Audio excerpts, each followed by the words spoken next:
Welcome back. It's been a treacherous journey for millions of Ukrainians fleeing to neighbouring countries. As the fighting continues, another round of talks between the two sides started today.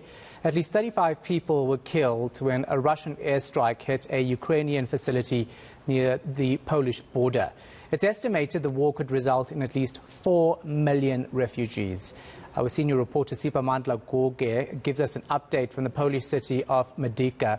So, Sipa, obviously we're seeing more and more people flock into Poland because it's obviously a border country to Ukraine. What's the situation there? How are things unfolding?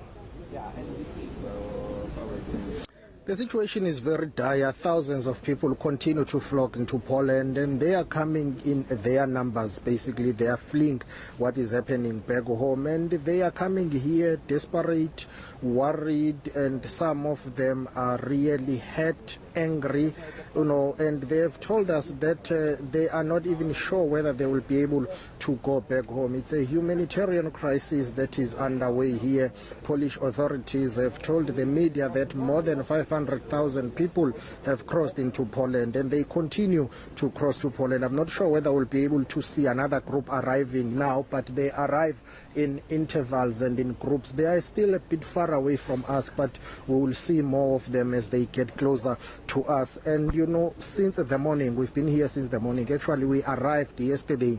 It's been the case that you see thousands and thousands of people crossing over. Authorities estimate that a day at least 30,000 people cross using this border. Now, after crossing, they go to the nearest town of Shemesh, and that's where they get processed, and others use refugee centers that have been put in place. Others will take trains and travel further, go to the capital city, Warsaw, and they will occupy public spaces there, including train stations, sporting facilities, and we are seeing women and children crossing over. It's just basically that group for now that crosses over. Let's see if we will be able to see some of them arriving. It's elderly women and those who are below 18 years. And we understand that authorities in the Ukraine have basically prevented those who are between 18 and 16, they cannot leave the country because they need to stay behind and fight to defend their land. So those thousands that continue to flock here include women, the elderly, and those who are under 16. Moments ago, I spotted one lady who was coming here with a newborn. Basically, she told me that her baby was about 3 days old, and she says she's got no choice, but she had to travel to come to Poland and leave the Ukraine because her life was in danger. She left behind her relatives, and she's been telling me that the situation back home is really bad, and some of the people are coming from Kiev, which is the capital city. It's got a population of about 4 million people, but some have been telling me that there are about 2 million people left now because the majority of people have left Kiev as the capital city because they are trying to save themselves. So this has been the situation here. It continues to be like this. This border is operating non-stop here. After the group arrives, then they get translators. They are being helped by members of the army, and they get translators who will explain to them what will happen. They will tell those who are assisting them, including the volunteers, what they want, where do they want to go to. But most of them will say they need shelter, accommodation, medical supplies, cell phones and SIM cards so that they can be able to call back home and inform their loved ones that at least they were able to make it to the border and to cross. And once they have crossed, then their next journey begins. It's not the end, but it's the start. As we see, the gentleman there is carrying a baby, and you can see devastation all over. Some people are happy to link up and meet up with those who have already made it across the border. Some people have been here for 10 days now. They will come to the border to welcome strangers or welcome their loved ones, and then from there they will plan the next way forward as to what do they do as they get help from the army, the volunteers, and authorities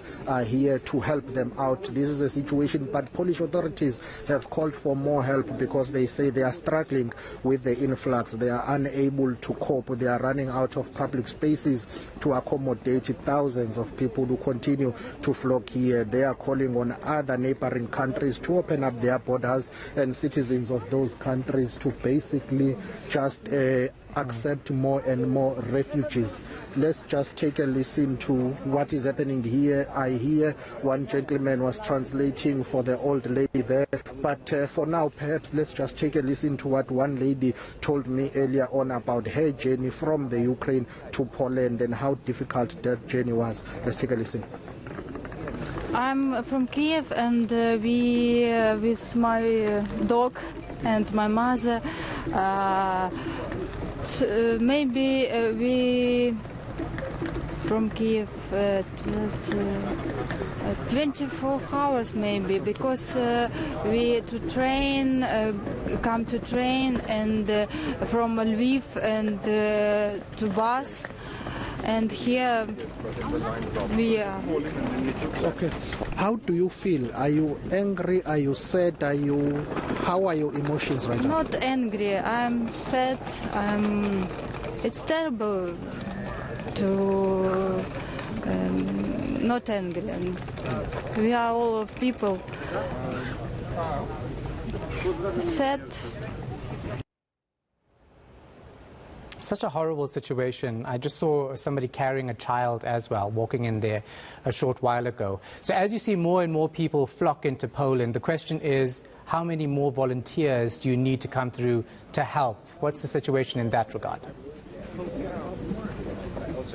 There are volunteers here, but they are not enough. I can tell you that, the numbers are overwhelming. Thousands of people are coming across. You need volunteers who can serve as interpreters, who will basically help to translate in terms of the language barrier here.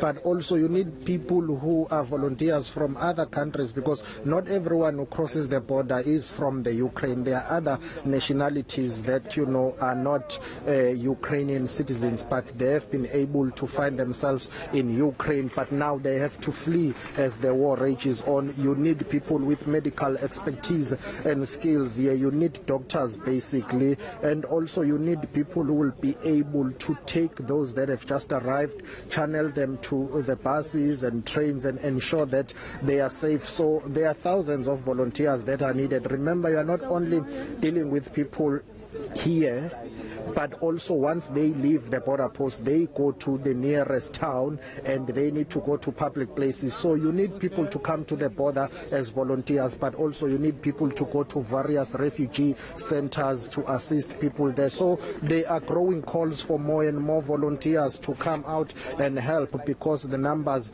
are overwhelming. Perhaps let's take a listen to what one volunteer told us. When I come here, I am alone. I look the TV, and when I look the TV, so much emotion for me. And I say, okay, I am in Bordeaux. I go in Ukraine. I don't know why I come here, but it's for me it's only for emotion. Yeah, it's very difficult when every time, every day, you have so much baby.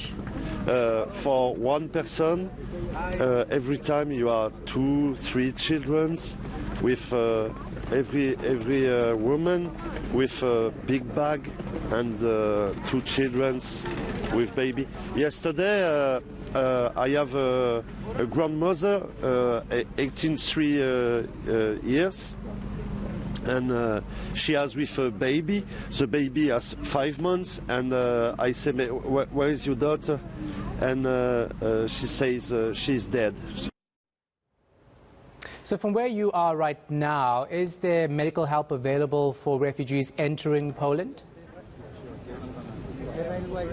Yes, indeed, there is. You've got a number of makeshift hospitals and clinics that have been set up, because most of the people who cross the border, they need medical attention. Others are injured. Others were unable to pick up their medication, chronic medication. So as soon as they arrive here, remember, some of them would have made a journey of more than 5 days. So the immediate thing that they need upon arrival, except for accommodation, is medical supplies. So Immediately they are taken to these makeshift hospitals and clinics. They are attended to by doctors and volunteers, and they get assisted. You know, you've got makeshift hospitals set up for humans, and also you've got some hospitals for animals. They have just spotted one lady picking up a dog that she came with. That dog is injured. The dog cannot basically walk. The dog was crawling, and now that dog is being taken to be attended to by professionals and those who are helping out here. So there are medical facilities that have been set up for those who are arriving, but they will never be enough. Hence, Polish authorities are calling for more human resources and financial resources. You need doctors to come out and volunteer here, and you've got a number of them from Germany, France and the UK who are here assisting, but also those doctors and those volunteers are calling for more volunteers with medical skills and expertise to come out here and help. Let's take a listen to one of them. You know, many persons which are passing the border, they are children, women and older persons, elderly persons. So this means that especially childs are suffering from this cold. Today we have a sunny day, but the last day it was very cold. We had -degrees, also in the night up to -15 degrees. So the people are suffering from the cold weather. The fingers are frozen from some children, also the toes. And of course it's a long journey. Yesterday we had 15 orphans from eastern Ukraine passing the whole way to come here in the safe area in Poland. And these children, they were exhausted. Some of them had stomach pain, some of them got wounds, you know, they fall on the weights, they get tired. And of course there's vomiting, stomach pain and diarrhea. So this is what the children need. All right, we're going to leave it right there for now. Senior reporter Siphamandla Goge is in Poland. We'll get an update from him on the situation on the ground after 6 o'clock and then again at 7.